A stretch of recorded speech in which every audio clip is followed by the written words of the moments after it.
अस्सलाम वालेकुम। कैसे हैं आप सब। एमडी कैट आपका डिले हो चुका है 26 अक्टूबर तक। अब आपके पास ना एक चीज़ का इजाफा हो गया आपकी तैयारी में, वो है टाइम। अब ये टाइम या तो आपके हक में जाएगा या आपके खिलाफ। आपके हक में कैसे जा सकता है कि आप मल्टीपल रिवीजन्स कर लो इस टाइम को यूज़ करके, और आपके खिलाफ इस तरह से जा सकता है कि जो आज से 3 महीने पहले एक लेक्चर में एक लाइन पढ़ी थी वो 26 अक्टूबर तक भूल सकती है। हक में भी जा सकता है, खिलाफ भी जा सकता है। आपने ज़बरदस्ती इसको अपने हक में लेके जाना है। आपने एक अपनी प्रॉपर स्ट्रेटजी बनानी है कि मेरा आज से लेकर 26 अक्टूबर तक एक एक दिन प्लान्ड हो कि किस दिन क्या करना है, ताकि मैं मेक श्योर कर सकूं कि ये टाइम वाकई ही मेरे हक में जा रहा है। यहाँ पे एक प्लान में डिस्कस करने जा रहा हूँ, इसमें 6 दफ़ा आपकी इफेक्टिव रिवीजन इंक्लूड है एमडी कैट तक। यहाँ पे मैं एक बात क्लियर कर दूं कि ये उन लोगों के लिए है जिनका कम से कम एक दफ़ा सिलेबस कंप्लीट हो चुका है।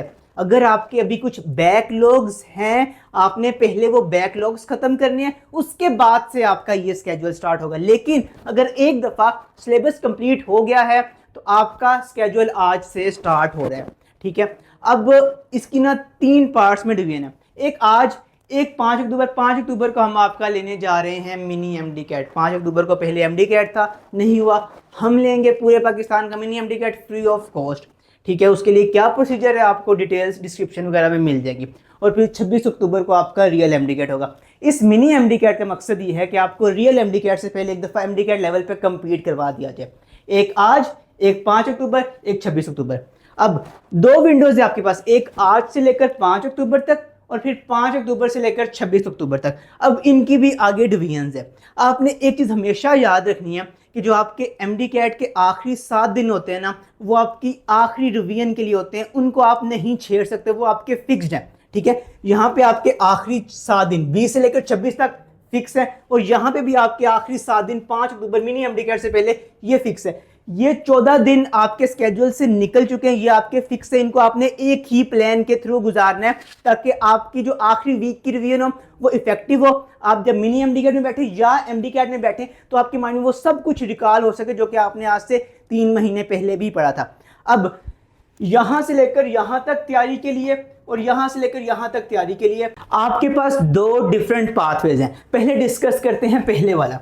मैंने आपके लिए एक प्रॉपर प्लान बनाया आज से यहां तक 5 तक और फिर 5 से लेकर 26 अक्टूबर तक। पहले डिस्कस करते हैं आज से लेकर 5 अक्टूबर मिनी एमडी कैट तक आपने कैसे तैयारी करनी है।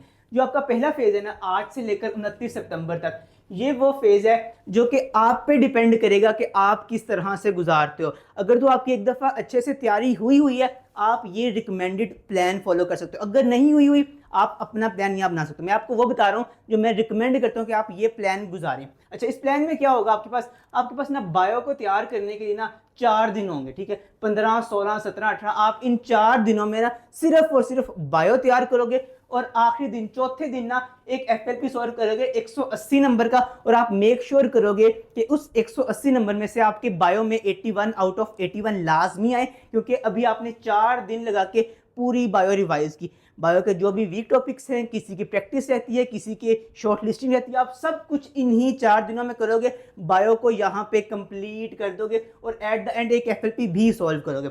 उसके बाद सेम यही चीज़ आप करोगे फिजिक्स के साथ, 4 दिन लगाओगे, पूरी फिजिक्स कर लोगे, शॉर्ट लिस्टिंग भी कर लोगे, एमसीक्यूज प्रैक्टिस जिसकी रहती थी वो भी कर लोगे। एट द एंड 22 को एक एफएलपी सॉल्व करोगे, और उस एफएलपी में आप ये मेक श्योर करोगे कि अब ना तो बायो में से कुछ गलत हो और ना ही फिजिक्स में से, क्योंकि मैं इन दोनों की अच्छी खासी तैयारी करके आई हूँ।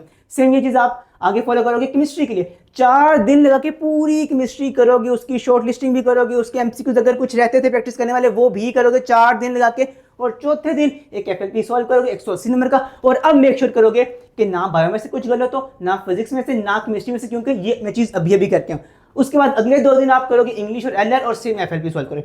यहाँ पे जो एक मसला आएगा वो ये कि 28 को आपका नम्स है। अगर तो नम्स नहीं है, ये स्केड्यूल आपके लिए एज इट इज़ काम करेगा। अगर नम्स है, आप इस स्केड्यूल को अपने अकॉर्डिंग मोल्ड कर सकते हैं। ये वो पॉइंट था जहाँ पे आप अपने अकॉर्डिंग चीज़ों को मोल्ड कर सकते थे। इसके बाद सब कुछ फिक्स है। इसके बाद आपका लास्ट 7 डेज प्लान स्टार्ट हो जाएगा मिनी एमडी कैट से पहले, और यही प्लान एज इट इज आपने एमडी कैट से पहले भी फॉलो करना है। क्यों?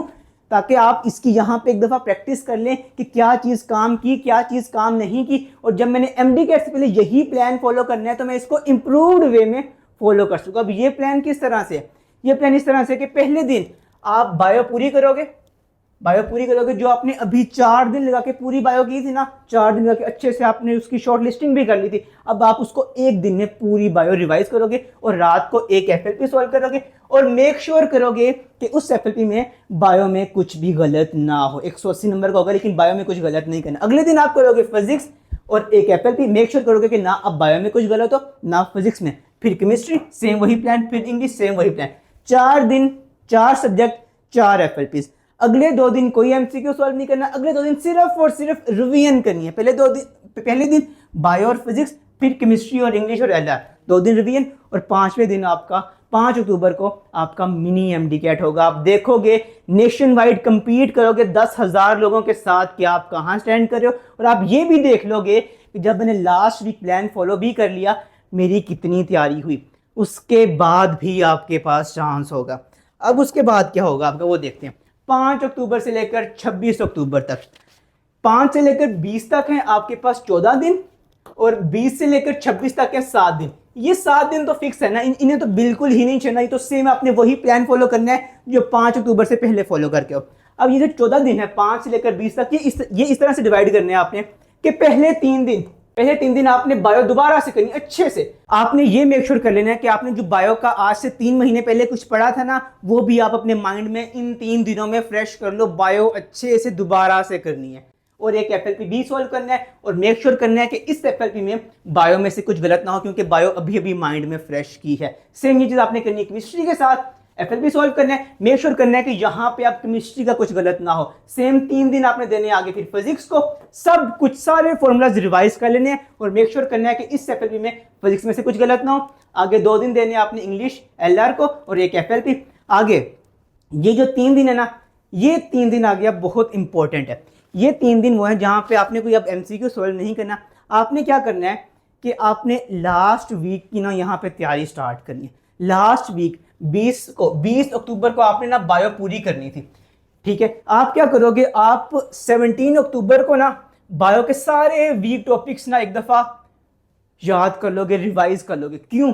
ताकि जब आपने 20 को बायो पूरी आपने रिवाइज करनी है ना, तो आपसे आसानी से हो जाए। जो जो मुश्किल लगता था वो सारा बायो का यहाँ पे रिवाइज कर लिया, ताकि उस दिन जब आपने बायो रिवाइज करनी हो आप इजीली रिवाइज कर सको। सेम यही चीज़ आप करोगे विद 18 एंड केमिस्ट्री, ताकि आप जब यहाँ पे आपने करनी है ना केमिस्ट्री, आप उसको अच्छे से कर सको। जो भी वीक एरियाज है केमिस्ट्री के सारे एक दिन लगा के सब कुछ मुश्किल लंबे चैप्टर यहाँ पे पढ़ लेने हैं, ताकि वहाँ पे आप इजीली पढ़ सको।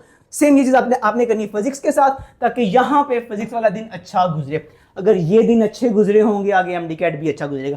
सेम वही स्ट्रेटजी जो मैंने आपको पहले बताई, जो आपने यहाँ पे फॉलो की है, सेम वही चीज़ आप यहाँ पे फॉलो करोगे। और यहाँ से आप देख लो कि जब मैंने मिनी MDCAT से पहले यही प्लान फॉलो किया था, कैसा गुजरा था, कहाँ मिस्टेक रह गई थी, ताकि उस चीज़ को मैं यहाँ इम्प्लीमेंट कर लूँ, इम्प्रूव कर लूँ, और जो 26 को मेरा विनिंग डे है, MDCAT है, वो अच्छा गुजरे।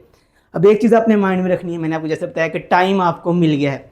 या तो टाइम आपके हक में जाएगा, आप इस तरह से 6 इफेक्टिव रिवीजन्स कर लोगे, या टाइम आपके खिलाफ जाएगा, आपने जो 3 महीने चीज़ें पहले पढ़ी थी वो भूलना स्टार्ट हो जाएंगी। टाइम को अपने हक में रखना है, और इंसान के लिए वही कुछ है जिसकी वो कोशिश करता है। कोशिश करके देखें, 6 इफेक्टिव रिवीजन्स करके देखें, इंशाल्लाह अल्लाह आपको वो भी देगा जो आपने अल्लाह से मांगा भी नहीं होगा। क्योंकि आप जब मांगते हो आप अपनी औकात, अपनी हैसियत के मुताबिक मांगते हो, लेकिन जब अल्लाह नवाजता है, अल्लाह अपनी शान के मुताबिक नवाजता है, और बाज़ औक़ात आपको उतना नवाजता है जितना आपने मांगा भी नहीं होता। तो अल्लाह से अच्छे की उम्मीद रखनी है, तैयारी करनी है, टाइम को अपने हाथ से नहीं निकलने देना। 6 इफेक्टिव रिवीजन्स का मैंने प्लान बता दिया। अगर कुछ इससे अच्छा मिलता है वो फॉलो कर लो, वरना ये लाजमी फॉलो कर लेना। Wish you very best of luck. अल्लाह हाफिज़।